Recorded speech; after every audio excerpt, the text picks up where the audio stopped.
बच्चों, आज हम आपको बोर्ड परीक्षा से संबंधित एक प्रश्न बताएंगे जो 100 में से 100% पेपर में आएगा। हो सकता है कि √3 की जगह पे √2 हो या √5 हो या √7 हो। सब सवालों का लगाने का पैटर्न एक है। जब पैटर्न एक है तो आप लोग कोशिश करें कि एक सवाल में ही सीखने की कोशिश करें। चलो सॉल्व करते हैं। हम लोग सोल्यूशन स्टार्ट करते हैं इसका। हम लोग प्रारंभिक चरण में सबसे पहले ये मान के चलते हैं कि √3 एक हमारी परिमेय संख्या मान के चलते हैं। लिख लीजिए, माना √3 एक परिमेय संख्या है। बच्चों, मान के चलते हैं कि √3 एक परिमेय संख्या है। अगर परिमेय संख्या है तो इसको परिमेय के रूप में लिखेंगे, √3 बराबर p/q। क्यों? क्योंकि जिन संख्याओं को p/q के रूप में लिखा जा सकता है उन्हें हम परिमेय संख्या कहते हैं। ये मान के चलिए। एक काम करिए, तिरछा गुणा कराइए। इधर p का गुणा 1 में कराएं, p 1 कम p, इधर गुणा कराएंगे तो ये हो जाएगा √3q। अब यहां पर लिखेंगे दोनों पक्षों में वर्ग करने पर, दोनों पक्षों में वर्ग करने पर, तो इधर लिखेंगे p² बराबर √3q का स्क्वायर। जब दोनों पक्षों में वर्ग कर रहे हैं तो इधर बनेगा p², इधर बनेगा, रूट से हटा दिया तो रूट हट जाएगा, ये बनेगा q²। इसको समीकरण 1 मान लेते हैं। तो यहाँ पर एक बात लिखनी है कि p² जो है वो 3 से विभाज्य है, तो p² भी 3 से विभाजित हो जाएगा। तो लिखेंगे p² 3 से विभाज्य है, तो p भी 3 से विभाजित होगा। बच्चों, सबसे जरूरी बात है कि इन प्रश्नों में आपको भाषा लिखनी ही पड़ेगी। अगर आप भाषा नहीं लिखेंगे तो इनमें आपको नंबर नहीं मिलेंगे, क्योंकि मोस्टली कम से कम 2-3 नंबर का प्रश्न बनता है पेपर में, तो 3 नंबर के लिए तो आपको मेहनत करनी पड़ेगी। ठीक है, तो शुरुआत करते हैं। यहां पर फिर से मान लेते हैं, फिर से दोबारा माना p बराबर, अगर यहां पर 3 है तो आप 3 मानिएगा, 3 के लेने पर मान लेते हैं कि p बराबर हम 3k ले रहे हैं, तो समीकरण 1 में इसकी वैल्यू रख के सॉल्व करते हैं। लिखेंगे समीकरण 1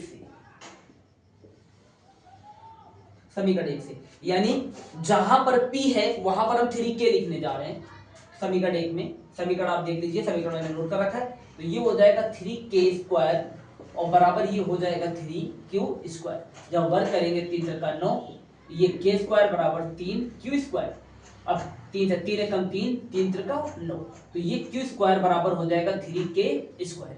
तो जिस तरह से आपने इसे यहाँ पर भाषा मेंटेन करी वैसे उधर भी करिए। तो लिखेंगे q² 3 से विभाज्य है, तो q भी 3 से विभाजित होगा, 3 से विभाजित होगा। बच्चों, एक चीज आपको ध्यान देने वाली बात है कि p और q का अभाज्य गुणनखंड यहां पर हमें 3 दिया गया है, लेकिन एक के अतिरिक्त कोई अन्य नहीं होना चाहिए। लिखेंगे p और q का अभाज्य गुणनखंड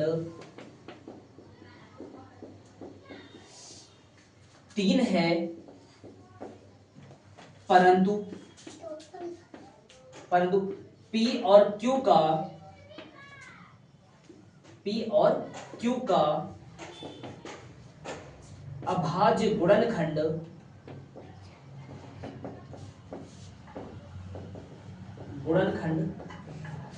1 के अतिरिक्त, 1 यानी 1 के अतिरिक्त, 1 के अतिरिक्त कोई अन्य नहीं होना चाहिए, अन्य नहीं होना चाहिए।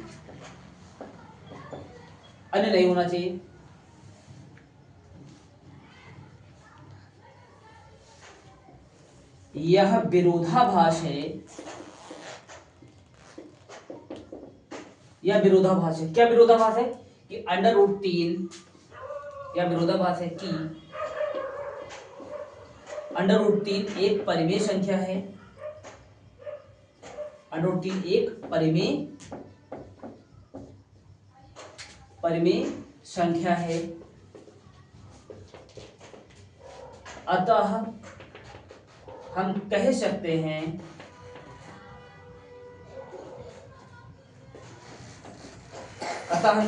हैं कि अंडर रूट 3 एक अपरिमेय संख्या है, अपरिमेय संख्या, अपरिमेय संख्या है।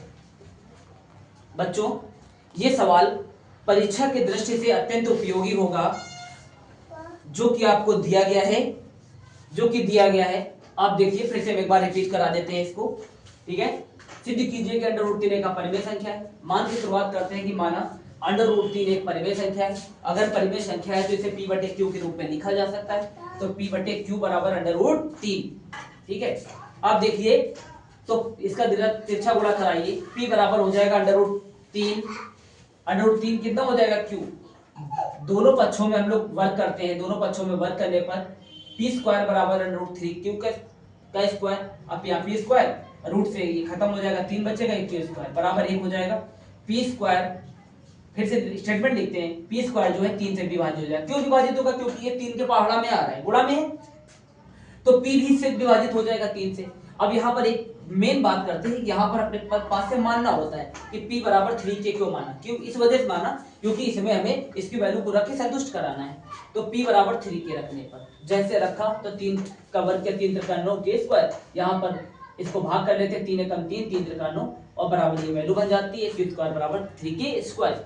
तो q² 3 से विभाज्य है तो q भी 3 से विभाजित हो जाएगा। ये स्टेटमेंट p और q का अभाज्य गुणनखंड यहाँ पर कितना है हमारे पास 3 है, ठीक है, परंतु p और q का अभाज्य गुणनखंड एक के अतिरिक्त कोई अन्य नहीं होना चाहिए, ठीक है, अन्य नहीं होना चाहिए। यह विरोधाभास है कि अंडर रूट 3 एक परिमेय संख्या, तो हम कह सकते हैं कि अंडर रूट 3 एक हमारी कैसी हो जाएगी, अपरिमेय संख्या होगी। बच्चों परीक्षा के हिसाब से ये प्रश्न तो 100 में से 100% वाला है, आप माने अथवा ना माने। अगर नहीं मानना है तो एक महीने बाद जो एग्जाम होने वाला है उसमें आप देखेंगे और बाद में आप हमें याद करेंगे कि सर बोल रहे थे लेकिन हमने नहीं लगाया, ठीक है। आप लोग याद करके इस क्वेश्चन को अटेंड करने की कोशिश करें, ठीक है। इसके अलावा आप इसमें प्रैक्टिस के लिए हम अलग से प्रश्न बताए दे रहे हैं कि आप अलग से प्रैक्टिस करना, तो प्रैक्टिस में आप 2-3 क्वेश्चन तो कर सकते हैं, जैसे अंडर रूट 2 है, ठीक है, अंडर रूट 5 है, अंडर रूट 7 है, अंडर रूट 11 है। इन क्वेश्चनों को आप प्रैक्टिस में इसी तरह से सेम स्ट्रक्चर, इस तरह से आपको स्टेटमेंट सही सवाल में करना होगा, ठीक है बच्चों। इसके साथ हम अगले वीडियो में ऐसे ही एक इंपॉर्टेंट क्वेश्चन के साथ आपके सामने आते हैं।